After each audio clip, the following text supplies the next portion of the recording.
அல்லாஹ்விடத்திலே ஒரு முறைப்பாடு வைக்கிறார். சஹீஹ் புகாரி முஸ்லிமிலே வரக்கூடிய ஹதீஸ்.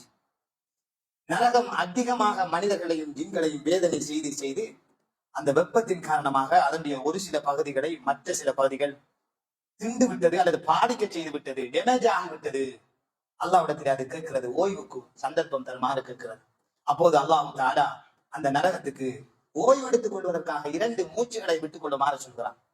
அல்லாஹ்வுடைய தூதர் ஸல்லல்லாஹு அலைஹி வஸல்லம் அவர்கள் சொன்னார்கள், அந்த நரகம் தனது ஓய்வுக்காக விடுகிற மூச்சுகளில் ஒன்றுதான் நீங்கள் இந்த உலகத்திலே உணர்கிற கடுமையான கோடை கால வெப்பம் என்று சொன்னார்கள். நரகம் அது தன் ஓய்வுக்காக மூச்சு விடுகிறது. அது நம்மளால் தாங்க முடியாத கோடை கால உஷ்ணமாக வெப்பமாக இருக்கிறது. பல உயிர்களை இந்த உலகத்திலே கொண்டு விடுகிறது. அதே போன்று அந்த நரகத்துக்கு இன்னும் ஒரு மூச்சு புறத்துக்கு சந்தர்ப்பம் அல்லாஹ்வுடைய தூதர் சொன்னார்கள், அதுதான் மாரி காலத்தில் நீங்கள் கடுமையாக உணர்கிற குளிர் என்று சொன்னார்கள். அந்த குளிரினாலும் பலர்கள் மரணித்து விடுவதை, பல உயிரினங்கள் மரணித்து விடுவதை நாங்கள் பார்க்கிறோம்.